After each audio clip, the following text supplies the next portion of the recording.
ესე არა კი მართალი ჩინს ქვასა ზედა წერია, ვინ მოყვარესა არ ეძებს, იგი თავისა მტერია. ამ სიტყვებიდან ნათელია, რომ ჩინეთს საქართველოში ჯერ კიდევ რუსთაველის ეპოქაში იცნობდნენ და ალბათ არც ის არის შემთხვევითი, რომ ვეფხისტყაოსანში ჩინეთი სიბრძნესთან და მეგობრობასთან ასოცირდება. გასულ წელს საქართველო და ჩინეთი სტრატეგიული პარტნიორები გახდნენ, რითაც რუსთაველის სიტყვები პირდაპირ მნიშვნელობით დადასტურდა.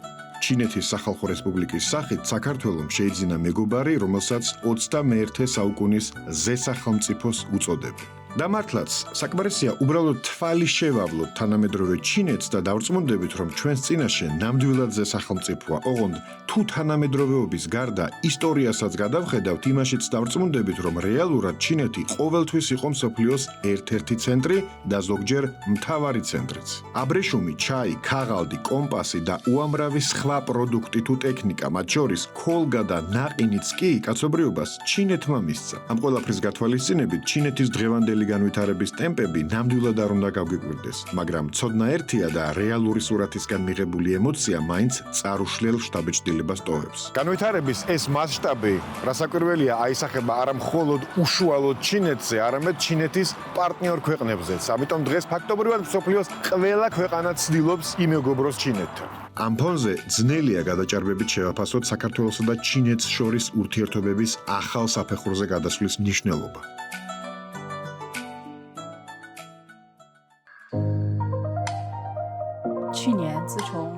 გასულ წელს სტრატეგიული პარტნიორობის დამყარების შემდეგ ჩინეთს საქართველოს ურთიერთობებმა ისტორიაში უმაღლეს დონეს მიაღწია, რამაც ახალი შესაძლებლობები შექმნა ორ ქვეყანას შორის სხვადასხვა სფეროში თანამშრომლობისთვის. მომავალში სარტყელისა და გზის ერთობლივი მშენებლობისა და შუა დერეფნის კონცეფციის ფარგლებში კიდევ უფრო გაიზრდება თავსებადობა ჩინეთსა და საქართველოს შორის. ქვეშეთი კობის დამაკავშირებელი გვირაბის, შორაპანი არგვეთას მონაკვეთისა და ბაყურციხე-წნორის მაგისტრალური გზის მშენებლობით, რომელთა გახსნის ცერემონიებსაც წელს საქართველოს პრემიერ-მინისტრი ირაკლი კობახიძე ესწრებოდა. ჩინური კომპანიები საქართველოს ეხმარებიან, გახდეს ჰაბი აზიასა და ევროპას შორის. დღევანდელი თანამშრომლობა, რომელიც ჩამოყალიბდა ახლა ამ ეტაპზე საქართველოსა და ჩინეთის სახალხო რესპუბლიკას შორის, შეიძლება ჩაითვალოს როგორც კარგი მაგალითი, თქვათ, აი სტანდარტი იმისა, თუ როგორი უნდა იყოს პარტნიორული ურთიერთობები ორ ქვეყანას შორის. რა თქმა უნდა, ეს პარტნიორობა მიმართული არის ორივე ქვეყნის საკეთილდღეოდ. რა თქმა უნდა, ეს პარტნიორობა არ ნიშნავს იმას, რომ ან ერთი მხარე ან მეორე ერევა ერთმანეთის საშინაო საქმეებში. და ამ პარტნიორების მთავარი მიზანი გახლავთ ამ ორი ქვეყნის მოსახლეობის კეთილდღეობა. და ამ კეთილდღეობის საფუძველზე სტაბილურობის დამკვიდრება. არა მარტო ამ ქვეყნებში, არამედ იმ რეგიონებში, სადაც ეს ქვეყნები იმყოფებიან. ჩინეთსა და მეგობრულ ქვეყნებს შორის ურთიერთობების განვითარება ეფუძნება ურთიერთპატივისცემას და ყველასთვის მომგებიან თანამშრომლობას. ურთიერთპატივისცემა არის საფუძველი. მსოფლიოში უამრავი ქვეყანაა, რომლებიც განსხვავდებიან ზომით, მოსახლეობით, პოლიტიკური სისტემით, ეკონომიკური დონით, ისტორიითა და კულტურით. თუმცა განვითარებისკენ და კეთილდღეობისკენ სწრაფვა მთელი მსოფლიოს ხალხებს აერთიანებს. ერთი ფილმის ფარგლებში ცხადია შეუძლებელია აღწეროთ ჩინეთისა და საქართველოს ურთიერთობის ყველა წახნაგი, თუმცა დღეს, როცა ინტერესი ერთმანეთის მიმართ ორივე ქვეყანაში იზრდება, ჩვენ ბიზნესად დავისახეთ გაგვერკვია, რა კავშირი და კონტაქტი ჰქონდათ ერთმანეთთან ჩვენ ქვეყნებს ისტორიულად და როდის გაიცნეს პირველად ჩინელებმა საქართველო და ქართველებმა ჩინეთი. სავარაუდოდ პირველი კონტაქტი ჯერ კიდევ უხსოვარ დროში უნდა მომხდარიყო, რადგან საქართველოზე ოდითგანვე გადიოდა დიდი აბრეშუმის გზის ერთ-ერთი მარშრუტი, რომელიც ევროპას და ჩინეთს ერთმანეთთან აკავშირებდა. ჩინეთი ყოველთვის მწარმოებელი ქვეყანა იყო, ქართველები კი ყოველთვის იქ ვცხოვრობდით, სადაც ახლა ვცხოვრობთ, კერძოდ აღმოსავლეთის, დასავლეთის, ჩრდილოეთის და სამხრეთის გზაჯვარედინზე. პირველი ქართველი, რომელმაც ჩინეთის მიწაზე ფეხი დადგა და რომლის სახელიც ისტორიამ შემოგვინახა, შუა საუკუნეების ლეგენდარული ქართველი მოგზაური ჩახრუხაძე იყო. დაახლოებით ამავე პერიოდში გვხდება საქართველოს პირველი მოხსენიებაც ჩინურ წყაროებში. ჩინეთში ასევე უმოგზაურია რაფიელ დანიბეგაშვილსაც, რომელმაც ჩინეთის რამდენიმე ქალაქის აღწერაც დაგვიტოვა. თუმცა ჩვენი ხალხების კონტაქტის ისტორიაში გაცილებით საინტერესო ფაქტებიც არის და ახლა სწორედ ეს ისტორიები გვინდა მოგიყვეთ. მაგალითად, იცოდით თუ არა, რომ მე-19 საუკუნის ბოლოს და მე-20-ის დასაწყისში ჩინეთი, კონკრეტულად კი ქალაქი ხარპინი, ათასობით ქართველისთვის მეორე სამშობლო გახდა და იმ პერიოდში საქართველოს გარეთ ალბათ არც ერთ ცალკე აღებულ ქალაქში არ ცხოვრობდა იმდენი ქართველი, რამდენიც ხარპინში. თუმცა ეს ჯერ კიდევ ყველაფერი არ არის. მეორე მხრივ, ზუსტად იმავე პერიოდში ჩინელებს უდიდესი როლი აქვთ ნათამაშები საქართველოში ჩაის გაშენებასა და ჩაის კულტურის განვითარებაში, რომელიც მთელი მე-20 საუკუნის მანძილზე საქართველოს ერთ-ერთ სავიზიტო ბარათად ითვლებოდა და ქართული ჩაით დღემდე სამართლიანად ვამაყობთ. ეს ყველაფერი კი ფაქტობრივად ერთი ადამიანის, ჩინეთიდან საგანგებო მოწვევით ჩამოსული სპეციალისტის, ლაო ჯონჯაუსა და მისი გუნდის დამსახურებაა, რომელმაც ერთი შეხედვით შეუძლებელი შეძლო და საქართველოში, სადაც მანამდე ჩაის სამრეწველო მასშტაბებში გაშენება არავის გამოსდიოდა, სრულიად უნიკალური და წარმატებული ქართული ჩაის შექმნას ჩაუყარა საფუძველი. ამ ფილმში ჩვენ მოგიყვებით ლაო ჯონჯაუს, მისი დიდი ოჯახისა და გუნდის ცხოვრებასა და მოღვაწეობაზე საქართველოში და ასევე მოგიყვებით ხარპინელი ქართველების დაუჯერებელი თავგადასავლების შესახებ, რომელთა ბიოგრაფიის შესასწავლად ჩინეთს და ამ ულამაზეს ქალაქს ჩვენ საგანგებოდ ვესტუმრეთ.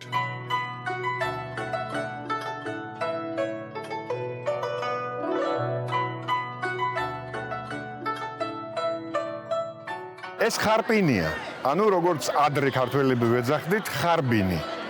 ამ ქალაქში მე-20 საუკუნის დასაწყისში რამდენიმე 1000 ქართველი ცხოვრობდა და მეორე მსოფლიო ომამდე სწორედ აქ, ჩინეთის ჩრდილო-აღმოსავლეთ მხარეში იყო ქართველების ყველაზე ორგანიზებული, მრავალრიცხოვანი და ძლიერი დიასპორა, რომელიც მსოფლიოს სხვადასხვა კუთხეში გაფანტულ ქართველებს, მათ შორის ლევილის დიასპორას ფინანსურადაც კი ეხმარებოდა. იმისთვის, რომ კარგად გავერკვეთ ჩინეთის ქართული დიასპორის ისტორიაში, ჯერ თავად ქალაქი ხარპინი უნდა გავიცნოთ, რომლის შესახებაც დღეს საქართველოში უმრავლესობამ ალბათ მხოლოდ ის იცის, რომ აქ ყოველ წელიწადს თოვლისა და ყინულის გრანდიოზული საერთაშორისო ფესტივალი იმართება.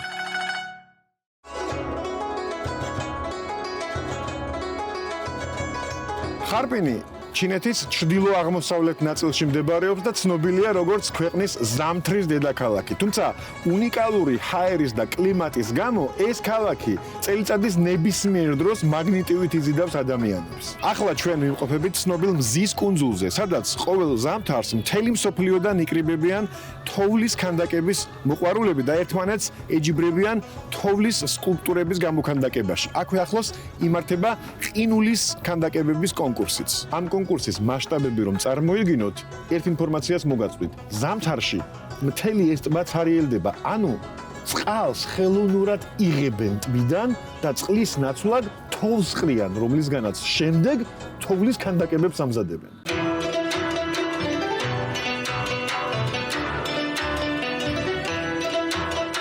აქვე ხარპინში მდებარეობს მსოფლიოში ერთ-ერთი უდიდესი ზაფხულის ყინულის და თოვლის მოედანი, სადაც ადამიანებს მთელი წლის მანძილზე შეუძლიათ დატკბნენ თავიანთი საყვარელი სპორტით. ახლა გარეთ ზაფხულია და აქ თავს ისე ვგზნობთ, როგორც ნამდვილ ზამთარში, ამიტომ ალბათ არ არის გასაკვირი, რომ ამ მოედანზე მთელი ჩინეთიდან და არა მხოლოდ ჩინეთიდან, მთელი მსოფლიოდან იკრიბებიან ზამთრის სპორტის მოყვარულები ამ დაუვიწყარი შთაბეჭდილების მისაღებად.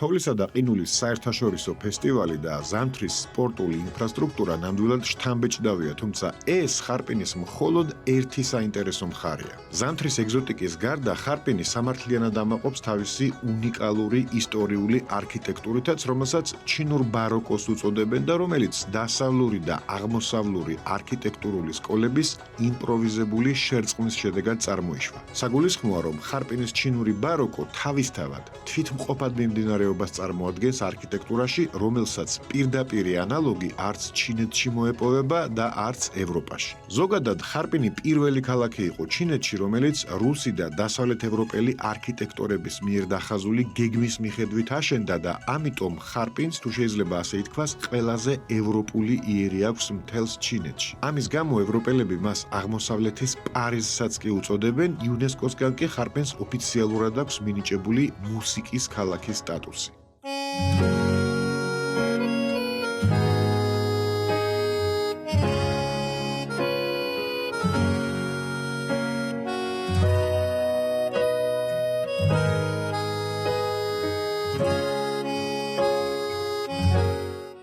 ისტორიული ბაროკოს გარდა ხარპინში მრავლადაა თანამედროვე არქიტექტურის საინტერესო ნიმუშებიც. მაგალითად, აი ეს წყლის წვეთის ფორმის მქონე გრანდიოზული საკონცერტო დარბაზი, რომლის სანახავადაც ადამიანები ჩინეთის სხვა ქალაქებიდან ჩამოვიდნენ. ზოგადად არქიტექტურას და სტილს ხარპინელები განსაკუთრებულ ყურადღებას აქცევენ და ცდილობენ, რომ ახალი უბნები და ახალი შენობებიც ისე დააპროექტონ, რომ ეს ყველაფერი ჰარმონიულად ჩაჯდეს ქალაქისთვის ტრადიციულ არქიტექტურულ სტილისტიკაში. ეს ყველაფერი ძალიან საინტერესოა, ალბათ გაიფიქრებთ თქვენ, მაგრამ საერთოდ საიდან აღმოჩნდნენ ქართველები ხარპინში და რატომ არის ეს ფაქტი მნიშვნელოვანი ჩვენი ქვეყნისთვის? ხარპინი 1898 წელს დაარსდა როგორც სატრანსპორტო კვანძი ჩინეთის აღმოსავლეთის რკინიგზაზე, რომელიც რუსეთის იმპერიამ ჩინეთის ტერიტორიაზე გაიყვანა. ეს რკინიგზა იმ დროს რუსეთის იმპერიის ცენტრალურ ნაწილს შორეულ აღმოსავლეთთან და ვლადივოსტოკთან უმოკლესი ხაზით აკავშირებდა. ამ მარშრუტს პეტერბურგისთვის სტრატეგიული მნიშვნელობა ჰქონდა და აქედან გამომდინარე, ჩინეთის ამ ნაწილზე კონტროლის დამყარების მიზნით საიმპერატორო ხელისუფლება ყოველმხრივ ხელს უწყობდა ამ მხარეში იმპერიის მოქალაქეების ჩამოსახლებას, რომელთა შორის ქართველებიც იყვნენ.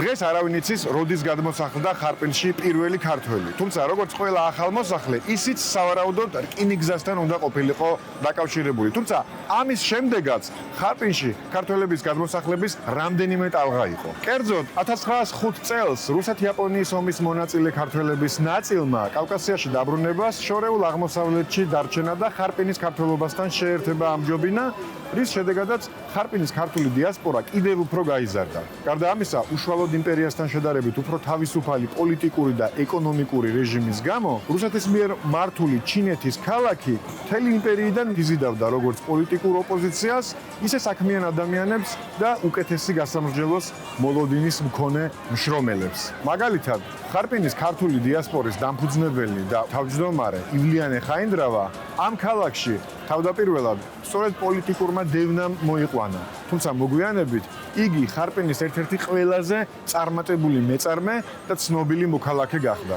რაც შეეხება სხვა საქმიან ადამიანებს, ამ ხრივ ქართველებს ხარპინში ნამდვილად ერთ-ერთი მოწინავე ადგილი ეკავათ. საკმარისია აღენიშნოს, რომ არა მხოლოდ უშუალოდ ხარპინში, არამედ მთლიანად აღმოსავლეთის რკინიგზაზე კაფეებისა და რესტორნების უმეტესობა სწორედ ქართველების საკუთრებაში იყო. უშუალოდ ქალაქში ქართველებს აბაშიძეს და ფირჩხაიას ეკუთვნოდათ წვენებისა და ლუდის ქარხნები. ღლონტი და ურუშაძე ფლობდნენ მსხვილ მაღაზიებს. ჯაფარიძეს და კობახიძეს ჰქონდათ ტანსაცმლისა და ფეხსაცმლის ფაბრიკას სახელოსნოები. ხარბინელი ქართველები ასევე ფლობდნენ აფთიაქებს და ელექტროთეატრსაც კი ამუშავებდნენ. ხარპინში ქართველები კომპაქტურად, ძირითადად ქალაქის ცენტრალურ ნაწილში ცხოვრობდნენ და მათ აქ საკუთარი უბანი და ქუჩაც კი ჰქონდათ.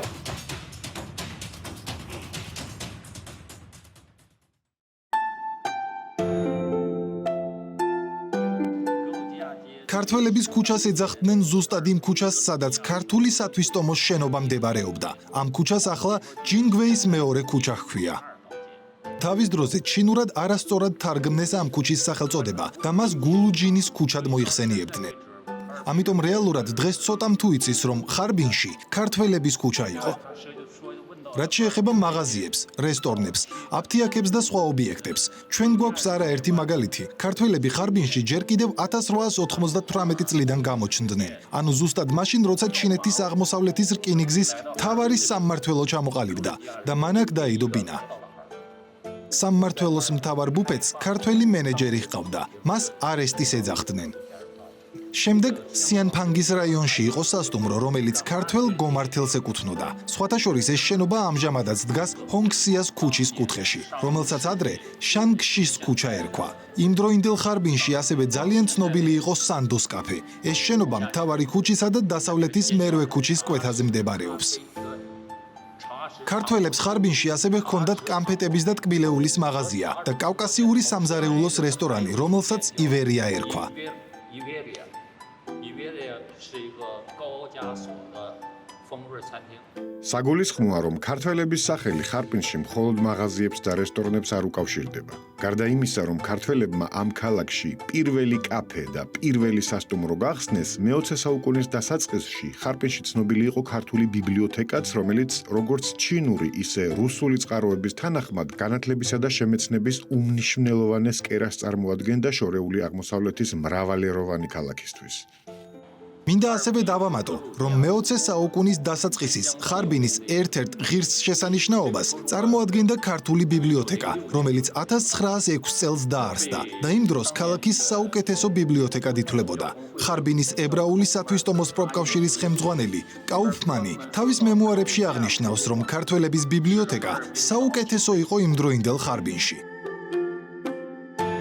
ბიბლიოთეკის გარდა, რომელსაც ევსევი ახვლედიანი ხელმძღვანელობდა, ქართველებს შორეულ აღმოსავლეთში ჰქონდათ ქართული სამლოცველო ეკლესია და გამოსცემდნენ საინფორმაციო ბიულეტენსაც, რომელიც ხარპინის ქართულ გაზეთადაც შეგვიძლია ჩავთვალოთ. ხარპინში იყო ქართული საკვირაო სკოლაც, რაც უკვე თავისთავად მიანიშნებს დიასპორის მრავალრიცხოვნობაზე. ხარპინის დიასპორამ ყოველივე ამის ორგანიზება ძლიერი სათვისტომო ორგანიზაციის მეშვეობით შეძლო, რომელიც ურთიერთსოლიდარობისა და ურთიერთდახმარების მიზნით იყო შექმნილი. 20-იან წლებში ხარპინის ქართული დიასპორა არა მხოლოდ ეკონომიკურად იყო ძლიერი, არამედ სრულყოფილ კულტურულ ცხოვრებასაც ეწეოდა და აქტიურად მონაწილეობდა ქალაქის საინტერესო კულტურული ლანდშაფტის შექმნაში. დაიწყო თუნდაც იმით, რომ უშუალოდ სათვისტომოს ხელმძღვანელის ივლიანი ხაინდრავას ქალიშვილი ლიდია ხაინდრავა იმ დროის ცნობილ პოეტესად ითვლებოდა. ქართველი გაბისკირია იყო ხარპინის ცნობილი ბუჟინსკის ჯაზ ჯგუფის წევრი და კომპოზიტორი, ამ ჯგუფის სიმღერებს კი არა მხოლოდ შორეულ აღმოსავლეთში, არამედ მთელს მაშინდელ მსოფლიოში უსმენდნენ. ამავე წლებში ხარპინში ცხოვრობდა ქართველი მსახიობი და ქორეოგრაფი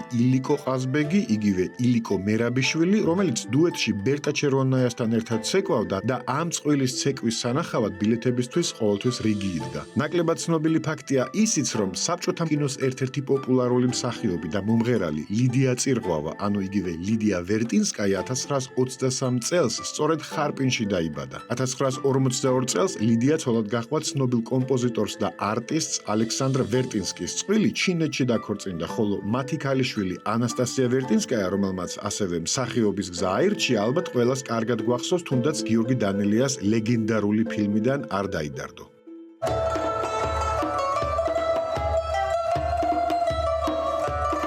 ზოგადად, მე-20 საუკუნის 20-იანი წლები შეიძლება ჩაითვალოს ხარპინის ქართული დიასპორის ოქროს ხანად. მოგვიანებით, 30-იან წლებში ჩინეთის ჩრდილო-აღმოსავლეთი ნაწილი იაპონური ოკუპაციის ქვეშ მოექცა, მალე კი მეორე მსოფლიო ომიც დაიწყო. ეს მოვლენები ხარპინის ქართველობისთვის საბედისწერო აღმოჩნდა და დიასპორამ არსებობა შეწყვიტა. ქართველთა დიდი ნაწილი მსოფლიოს სხვადასხვა ქვეყანაში დაიფანტა, მცირე ნაწილი კი უკან, საბჭოთა კავშირში ან უშუალოდ საქართველოში დაბრუნდა. მე-20 საუკუნის 50-იანი წლებიდან ქართველების კვალი და სახელი ხარპინში ნელ-ნელა იშლება, თუ არ ჩავთვლით იმას, რომ ქალაქის ცენტრალური პარკი დღეს იოსებ სტალინის სახელს ატარებს. ეს პარკი ქალაქის ცენტრში, უშუალოდ მდინარე სონჰუას ნაპირებზეა გაშენებული და ხარბინელების საყვარელ დასასვენებელ ადგილს წარმოადგენს. სხვათა შორის, ამ პარკში ჩვენ დღესდღეობით ქართულად მოსაუბრე ერთადერთ ხარპინელს შევხვდით.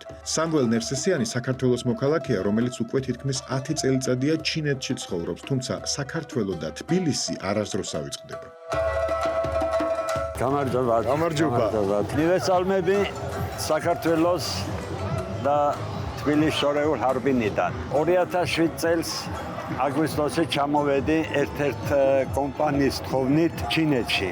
უკვე 8 წელია გადავედი ქალაქ ხარბინში, სადაც ადრე ათასობით ქართველი ცხოვრობდა. ფიქრობდი ნახავ აქაც ერთი ქართველი, მაგრამ სამწუხაროდ არავინ არაა. ძალიან მიხარია, რომ ამ ბოლო ხანებში საქართველოს და ჩინეთში მიახლოვდნენ და უფრო ხშირად ჩამოდიან აქ ჩინეთში საქართველოსდან გირჩევ საქართველოს მოქალაქეებს, ქართველებს, ხშირად ჩამოდით ჩინეთში, სადაც კულტურა, ხელოვნება, თვითონ ხალხი ძალიან თბილი ხალხია.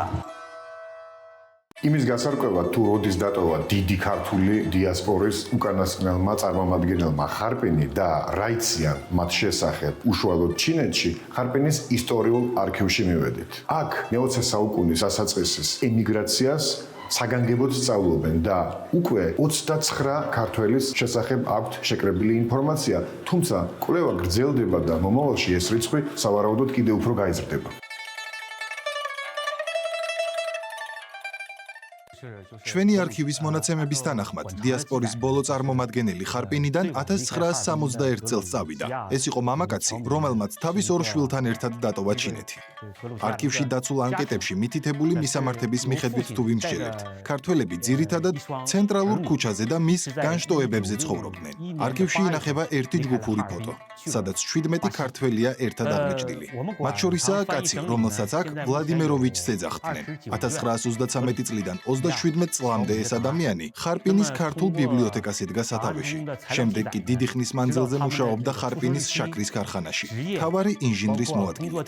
ვლადიმეროვიჩი ხარპინში დაბადებული ქართველი იყო. ის 1910 წელს ამ ქალაქში დაიბადა და 1958 წელს წავიდა საბჭოთა კავშირში. ხარპინში ის განსაკუთრებული პატივისცემით სარგებლობდა და უდაოდ გამორჩეული ფიგურა იყო ქართველ ემიგრანტებს შორის.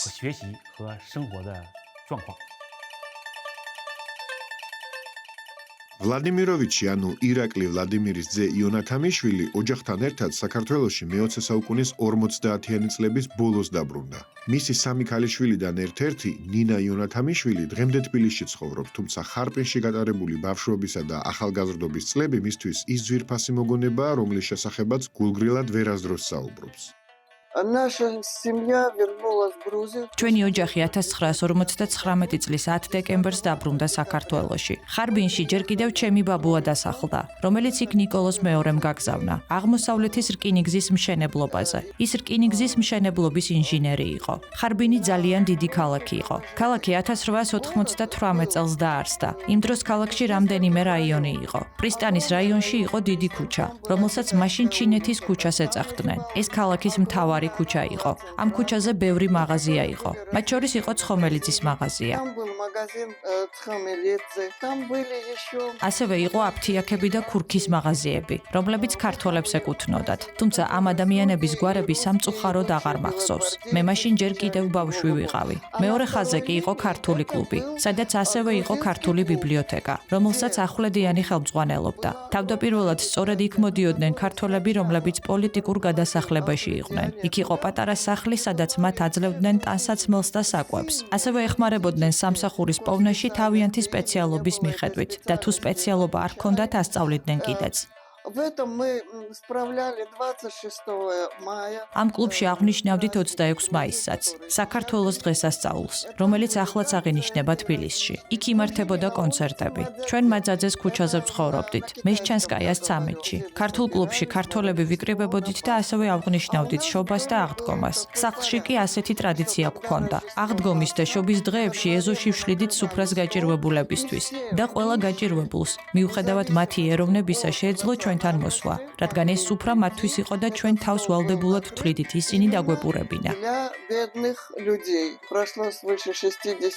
იმ დროიდან 60 წელზე მეტი გავიდა და ბევრი რამ უკვე დამავიწყდა კიდეც. ხარბინში ბავშვები ყველანი ერთად ვთამაშობდით. ჩვენთან ერთად თამაშობდნენ ინგლისელი, ირლანდიელი, ფრანგი და მეზობელი ჩინელი ბავშვები.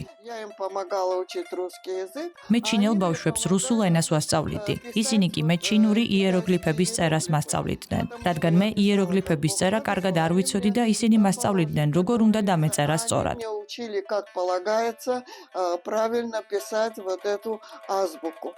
ქალბატონი ნინას მოსწავლეობის პერიოდში ხარპენის ქართული სკოლა უკვე აღარ ფუნქციონირებდა. ამის გამო მას ქართულად საუბარი უჭირს, თუმცა ზოგიერთი ჩინური იეროგლიფი დღემდე ახსოვს და ძალიან ამაყობს იმით, რომ მამა გამართულად საუბრობდა ჩინურად, რის გამოც ჩინელი კოლეგები განსაკუთრებულ პატივს სცემდნენ. Несмотря на то, что я как-то сразу влилась, когда поступила в институт. მიუხედავად იმისა, რომ ინსტიტუტში ჩაბარების შემდეგ მე ადვილად შევეგუე ქართულ გარემოს და ბევრმა არც კი იცოდა, რომ ჩინეთიდან ჩამოვედი. პირველი 10 წლის მანძილზე ყოველ ღამე ხარბინი მესიზმრებოდა და სიზმარში დავდიოდი ამ ქალაქის ქუჩებში. აი ეს ის ქუჩაა. იმ ქუჩას ასე ქვია. ამით ის მინდა ვთქვა, რომ ხარბინი ძალიან მენატრებოდა. ერთხელაც 25 წლის შემდეგ ხარბინელი თანაკლასელებისგან მივიღე მოსაწვევი, რომლებიც ავსტრალიაში, სიდნეიში ცხოვრობდნენ. ისინი მწერდნენ, რომ სურდათ აღენიშნათ 25 წლის თავი. მაშინ ჩემმა მეუღლემ გამიკეთა საჩუქარი და ჩვენ გავემგზავრეთ ჩემს მამიდასთან ავსტრალიაში, სადაც შევხვდი მთელს ჩემს კლასს. მიუხედავად იმისა, რომ ჩემი კლასელები უკვე ზრდასრული და წარმატებული ადამიანები იყვნენ, ყველა ამბობდა, რომ ხარპინზე უკეთ მათ არსად არასდროს უგრძნიათ თავი. Они говорили, лучше, чем в Харбине, нам нигде не жилось.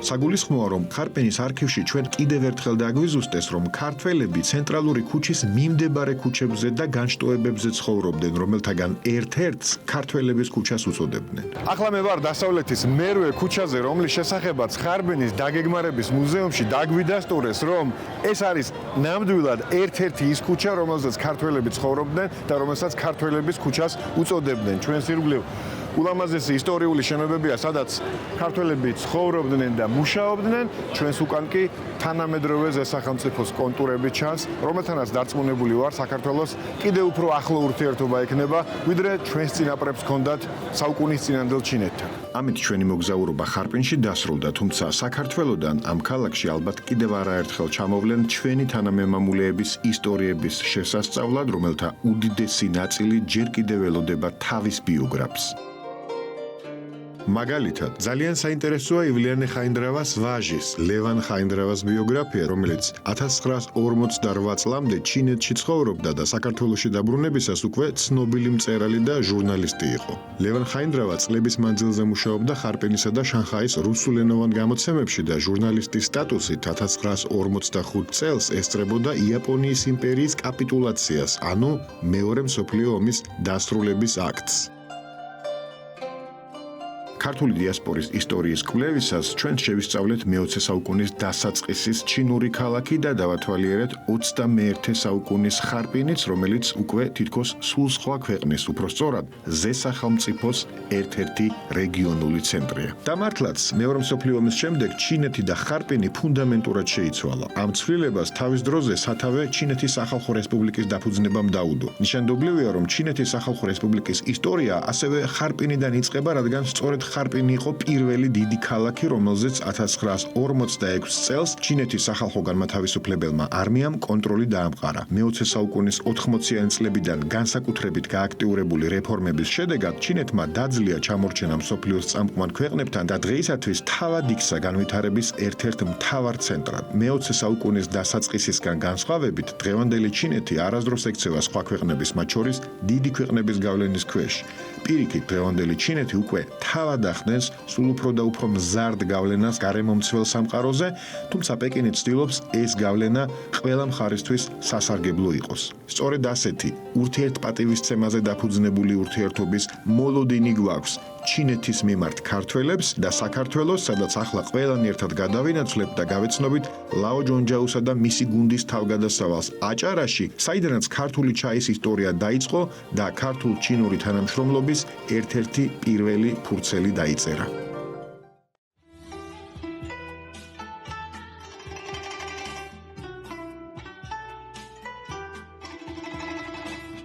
სწორედ იმ დროს, როცა ხარბინელმა ქართველებმა სავარაუდოდ პირველად შეიტანეს ჩინეთში ქართული ღვინო, საქართველოში ბათუმთან ახლოს ჩაქვში ცხოვრობდა ადამიანი, რომელსაც თამამად შეიძლება ქართული ჩაის დამფუძნებელი უწოდა.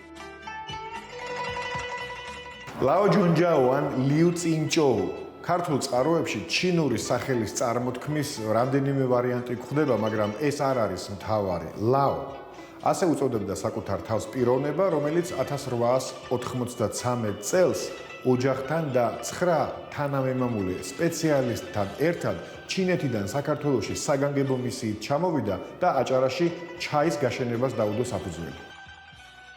ჩაის ენთუზიასტები ყოველთვის ამჩნევდნენ, რომ ჩაის მოყვანის თვალსაზრისით დასავლეთ საქართველოს უნიკალური პოტენციალი ჰქონდა, რადგან აქ, შავიზღვისპირეთში, ჰავა და კლიმატი მეტნაკლებად უახლოვდება ჩაის სამშობლოს ბუნებრივ პირობებს. ისტორიული წყაროების თანახმად, პირველი ჩაის ბუჩქი საქართველოში ჯერ კიდევ მე-19 საუკუნის პირველ ნახევარში შემოუტანიათ. ამ კულტურის ორგანიზებული მოშენება კი 1847 წელს კავკასიის მეფისნაცვლის მიხეილ ვორონცოვის ბრძანებით დაიწყეს. მიუხედავად ამისა, ლაო ჯონჯაუს მოსვლამდე ჩაი საქართველოსთვის მაინც ეგზოტიკურ მცენარედ ითვლებოდა, რომელიც სულ რამდენიმე ექსპერიმენტული კერის ან სულაც ბუჩქის სახით იყო წარმოდგენილი. მე-19 საუკუნის ბოლოს ჩაის კულტურის გასაცნობად ჩინეთში იმოგზაურა ცნობილმა რუსმა ჩაითმოვაჭრემ და მეწარმემ კონსტანტინ პოპოვმა, რომელიც ერთ-ერთი იყო მათ შორის, ვინც აღმოსავლეთ შავიზღვისპირეთში ჩაის მასობრივ გაშენებას გეგმავდა. ჩინეთში მოგზაურობისას გუანჯოუს მხარეში მან გაიცნო ახალგაზრდა სპეციალისტი ლაო ჯონჯაუ და შესთავაზა მას მისთვის შორეულ მხარეში გადმოსახლება. ლაო დათანხმდა და ცოტა ხანში გაზეთი ივერია 1893 წლის 243 ნომრით გვამცნობდა. კონსტანტინ პოპოვს ამ დღეებში ჩინეთიდან მოუვიდა გემით 10,000 ძირი ჩაის მცენარე ჩაქვში დასარგველად. ამავე გემით ბათუმში ჩამოვიდა რამდენიმე ჩინელიც, რომლებმაც ჩაის მცენარეებს უნდა მოუარონ. ასე დაიბადა ქართული ჩაი. საქართველოში ჩამოსვლიდან 5 წლის შემდეგ ლაო ჯონჯაუსა და მისი გუნდის ძალისხმევით აჭარაში უკვე 9 მილიონზე მეტი ჩაის ბუჩქი იყო დარგული, რაც ჯამში წელიწადში 60 გირვანქაზე მეტ დაწნეხილ ჩაის იძლეოდა. კონსტანტინ პოპოვი მალე მიხვდა, რომ ჩაის აჭარაში დიდი პოტენციალი ჰქონდა. ამიტომ იგი მხოლოდ პლანტაციების გაშენებას არ დასჯერდა და საქართველოში პირველი ჩაის ფაბრიკა ააშენა, რომელსაც ლაო ჯონჯაუ მართავდა. 1900 წელს ლაო ჯონჯაუმ სწორედ ჩაქვის ფაბრიკაში დაამზადა უნიკალური წითელი ჩაი, რომელმაც იმავე წელს პარიზის საერთაშორისო გამოფენაზე ოქროს მედალი დაიმსახურა. საერთაშორისო წარმატებების ფონზე ჩინელი სპეციალისტის პროფესიონალიზმი მალე საიმპერატორო ხელისუფლებამაც აღიარა. 1901 წელს რუსეთის იმპერიის სოფლის მეურნეობის მინისტრის ერმოლოვის რეკომენდაციით ლაოს აჭარის საუფლისწულო მამულები და ჩაქვის სახელმწიფო ჩაის ფაბრიკაც ჩააბარეს, ხოლო 1909 წელს ლაო ჯონჯაუ გახდა პირველი ჩინელი, რომელიც რუსეთის იმპერატორმა წმიდა სტანისლავის ორდენით დააჯილდოვა. საუფლისწულო მამულებისა და ჩაქვის ფაბრიკის ხელმძღვანელად მუშაობისას ლაომ კიდევ არაერთი ჯილდო და წახალისება მიიღო, რაც კიდევ ერთხელ უსვამს ხაზს ამ ადამიანის მუხლჩაუხრელ შრომას. ხოლო ტრადიცია, რომელიც ლაო ჯონჯაუმ აჭარაში შექმნა, იმდენად მნიშვნელოვანი აღმოჩნდა, რომ მისი წასვლიდან 10 წლების შემდეგაც კი ქართველ სელექციონერებს სწორედ ლაო ჯონჯაუს გამოცდილებაზე დაყრდნობით გამოჰყავდა ჩაის ახალი უნიკალური ქართული ჯიშები. აღსანიშნავია, რომ საბჭოთა პერიოდში საქართველო მსოფლიოში მე-4 ადგილზე იყო ჩაის წარმოებით და ამ ფონზე ალბათ არც ის უნდა გაგვიკვირდეს, რომ მსოფლიოში პირველი ჩაის საკრეფი მანქანა სწორედ საქართველოში და ქართველი მეცნიერების მიერ შეიქმნა. ლაო ჯონჯაუს წარმატება არა მხოლოდ მის ცოდნას და შრომის მოყვარეობას, არამედ მის ხასიათს და პიროვნულ ღირსებებსაც უკავშირდება, რომელთა გარეშეც იგი ვერ შეძლებდა შორეულ მხარეში საყოველთაო აღიარების, პატივისცემისა და სიყვარულის დამსახურებას. ლაო განსაკუთრებულ მზრუნველობას იჩენდა პლანტაციებსა და ფაბრიკებში დასაქმებული თითოეული მშრომელის მიმართ, რაც პროფესიონალიზმის გარდა მაღალ მორალურ და ზნეობრივ სტანდარტებზეც მიუთითებს. მაგალითად, აჭარის სახელმწიფო არქივის ფონდებში ინახება დოკუმენტი ანგარიში, რომელიც 1923 წელს ლაო ჯონჯაუმ თავად წარუდგინა საბჭოთა აჭარის ხელისუფლებას და ამ ანგარიში იგი ამაყობს, რომ მის დაქვემდებარებაში მყოფ ფაბრიკასა და პლანტაციებში მან პირველმა რუსეთის იმპერიაში შემოიღო 8 საათიანი სამუშაო დღე დასაქმებულებისთვის. ლაო ჯონჯაუ სამართლიანად ამაყობდა ამ ფაქტით და ასეთი საერთო სახალხო საყოველთაო ავტორიტეტის ფონზე ალბათ არც ის არის გასაკვირი, რომ ჩინეთიდან მოწვეულ მენეჯერს აფასებდა ყველა ხელისუფლება, რომელიც ლაო ჯონჯაუს საქართველოში მოღვაწეობის პერიოდში რამდენჯერმე გამოიცვალა. ლაო ჯონჯაუს წარმატებული მუშაობისათვის ხშირად აჯილდოვებდნენ. მათ შორის არის 1911 წლის დოკუმენტი, სადაც საუბარია იმის შესახებ, რომ ის ჯილდოვდება 1913 წელს მოსავლის უდანაკარგოდ მიღებისა და დამუშავებისათვის. 1924 წლის დეკემბერში საქართველოში ჩაის კულტურის გაშენების საქმეში გაწეული ფასდაუდებელი ღვაწლისთვის აჭარის ავტონომიური რესპუბლიკის სახალხო კომისართა საბჭომ, ანუ მინისტრთა საბჭომ ლაო ჯონჯაუს შრომის წითელი დროშის ორდენით დააჯილდობა. იმავე წელს საბჭოთა საქართველოს ხელისუფლებამ შესთავაზა მას მიეღო საბჭოთა კავშირის მოქალაქეობა და დარჩენილიყო საქართველოში, თუმცა ამ პერიოდისთვის ლაო ჯონჯაუს უკვე გადაწყვეტილი ჰქონდა ჩინეთში დაბრუნებულიყო და ჩინური ტრადიციის თანახმად სიბერე სამშობლოში გაეტარებინა. სხვათა შორის ლაო ჯონჯაუს ჯერ კიდევ რუსეთის იმპერიის ხელისუფლებას თავაზობდა მოქალაქეობას, თუმცა ლაო და მისი ოჯახი საქართველოში ცხოვრებისა და მოღვაწეობის მთელი 30 წლის მანძილზე ჩინეთის მოქალაქეებად რჩებოდნენ, რაც უდავოდ მის პატრიოტიზმზე მეტყველებს. 1924 წელს ლაოს ოჯახი ჩინეთში დაბრუნდა და ჩვენთვის უკვე კარგად ნაცნობ ქალაქ ხარპინში დასახლდა. 2 წლის შემდეგ საკუთარ ოჯახს თავად ლაო ჯონჯაუს შეუერთდა. ასე დასრულდა საქართველოში პირველი ჩინური დიასპორის ისტორია, რომელმაც ჩვენი ქვეყნის ისტორიაში მნიშვნელოვანი პოზიტიური წვლილი შეიტანა. სწორედ ამ ადამიანების დამსახურებაა ის, რომ მთელი მე-20 საუკუნის მანძილზე საქართველო ჩაის ერთ-ერთი უმსხვილესი ექსპორტიორი ქვეყანა იყო და დასავლეთ საქართველოს მოსახლეობის მნიშვნელოვანი ნაწილი სწორედ ჩაის წარმოებაში იყო დასაქმებული და რეალიზებული.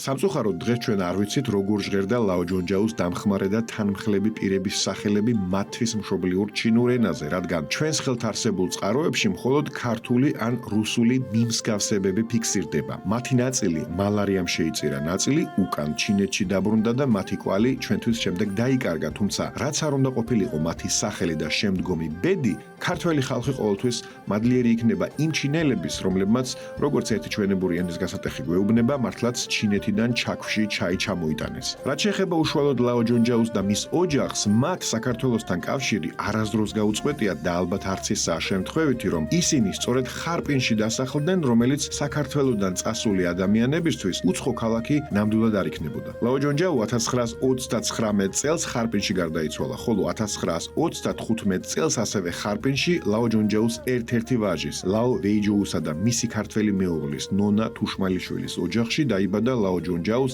შვილიშვილი ლიუ კუენგვანი ყანდარელი, ქალბატონი, რომელიც დღემდე საქართველოში ცხოვრობს და რომელმაც მთელი თავისი ცხოვრება ჩინეთისა და საქართველოს დაკავშირებას მიუძღვნა. ეს ალბათ არც შეიძლებოდა სხვაგვარად ყოფილიყო, რადგან თავად ლაო ჯონჯაუ საქართველოს თავის მეორე სამშობლოდ თვლიდა და შვილებსაც ამ სულისკვეთებით ზრდიდა. ადამიანი როცა თვითონ წერს მოგონებებში, რომ ეს არის ჩემი მეორე სამშობლო, მე მგონი იმ ხალხისთვის, არა თანამედროვე ხალხისთვის, ეს თავისთავად ლაპარაკობს ბევრს. მეც ესე მქონდა პატარობიდან ესეთი აზრი, რომ ჩვენ გვაქვს ორი სამშობლო. ეს ყველა თან გადადიოდა ესეთი უცნაური გრძნობა. ლაო ჯონჯაუს სხვა შთამომავლებს, მათ შორის უშუალოდ ჩინეთში მცხოვრებ შთამომავლებსაც დღემდე აქტიური კავშირი აქვთ საქართველოსთან და მუდმივად ზრუნავენ სახელოვანი წინაპრის ხსოვნაზე. ერთ-ერთი მათგანი, დევიდ ლიუ, აქტიურადაა ჩართული ლაო ჯონჯაუს სახლ-მუზეუმის მოწყობის საქმეში, რომელიც ქართული მხარის მიერ მოწოდებული ინფორმაციით ძალიან მალე შესაძლოა უკვე მიმდინარე წლის ბოლოს გაიხსნას. მე ლიუ ხაო ვარ, იგივე დევიდ ლიუ. მე დავიბადე 1970 წელს, ჩემი დიდი პაპის, ლაო ჯონჯაუს დაბადებიდან ზუსტად 100 წლის შემდეგ. ჩემთვის, ისევე როგორც პაპა ჩემისთვის, ჩინეთი პირველი სამშობლოა, საქართველო კი მეორე სამშობლო. მთელი ჩვენი ოჯახი ძალიან ამაყობს დიდი ლაო ჯონჯაუს ღვაწლით საქართველოში ჩაის კულტურის შემოტანისა და დამკვიდრების საქმეში. ჩვენ ძალიან ვაფასებთ საქართველოს ხელისუფლების განზრახვას აღადგინოს ლაოს ისტორიული კარ-მიდამო, რის შემდეგაც იქ მუზეუმი მოეწყობა. ჩვენ გვჯერა, რომ ლაო ჯონჯაუს მუზეუმი იქნება არა მხოლოდ ერთი ადამიანის ხსოვნის დაფასება, არამედ ქართველ და ჩინელ ხალხებს შორის მეგობრობის ძეგლიც. ჩვენ ვიცით მეჩაიებას როგორი ყურადღება ეთმებოდა და რამდენად მნიშვნელოვანი დარგია იგი ჩვენთვის. უფრო მეტიც ვიტყვით, რომ შეგვიძლია ჩავთვალოთ, რომ გენეტიკური ნაწილი არის ჩვენი ქართველებისთვის. მე ძალიან მიხარია, რომ ამას სათანადო ყურადღება ეთმობა და ამასთან დაკავშირებით მინდა ვთქვა ისეც, რომ სავარაუდოდ ამ წლის ბოლოს ჯინჯაოს სახლ-მუზეუმიც გაიხსნება ჩაკში. ეს არის ისტორიული ადგილი, სადაც იგი ცხოვრობდა მისი საქართველოში ყოფნის პერიოდში. ეს იქნება კიდე ერთი ძეგლი ქართული და ჩინელი ხალხის მეგობრობის. სახლს, სადაც 100 წლის წინ ლაო ჯონჯაო და მისი ოჯახი ცხოვრობდა, ამჟამად კულტურული მემკვიდრეობის ძეგლის სტატუსი აქვს, მაგრამ 90-იანი წლების კრიზისმა კვალი ამ ისტორიულ შენობასაც დაამჩნია. სახლი წლების მანძილზე მიტოვებული იყო. თუმცა აჭარის კულტურული მემკვიდრეობის დაცვის სააგენტოში უკვე მომზადებულია პროექტი, რომელსაც მომავალი სახლ-მუზეუმი უნდა დაეფუძნოს. სახლ-მუზეუმის გახსნის შემდეგ სწორედ აქ შეგროვდება ლაო ჯონჯაოსთან დაკავშირებული მატერიალური მემკვიდრეობა, რაც ამჟამად აჭარის სხვადასხვა მუზეუმებში გაფანტული. და ბოლოს არ შეიძლება სიხარულით არ აღნიშნოთ, რომ ჩაი საქართველოსთვის მხოლოდ წარსული და ისტორია არ არის. მიუხედავად 90-იანი წლების კრიზისისა, დღეს ქართული ჩაი კვლავ აღორძინების გზას ადგას და ალბათ არც ის არის შემთხვევითი, რომ ამჯერადაც, ისევე როგორც 100 წლის წინ, ქართული ჩაი კვლავ ჩინეთთან აქტიური თანამშრომლობით ვითარდება. ჩვენი ისტორია დასასრულს მიუახლოვდა. ის, რაც ჩვენ მოგიყევით, ქართველებსა და ჩინელებს შორის შემდგარი ისტორიული კონტაქტების მხოლოდ მცირე ნაწილია, რომელიც კიდევ უფრო სიღრმისეულ შესწავლას და გაშუქებას საჭიროებს. თუმცა ამ ფრაგმენტებიდანაც კი ნათელია, რომ საქართველოსა და ჩინეთის ურთიერთობას აქვს საინტერესო წარსული, რაც ძალიან კარგი საფუძველია ორ ხალხს შორის კიდევ უფრო მჭიდრო მეგობრობისა და პარტნიორობის დასამყარებლად.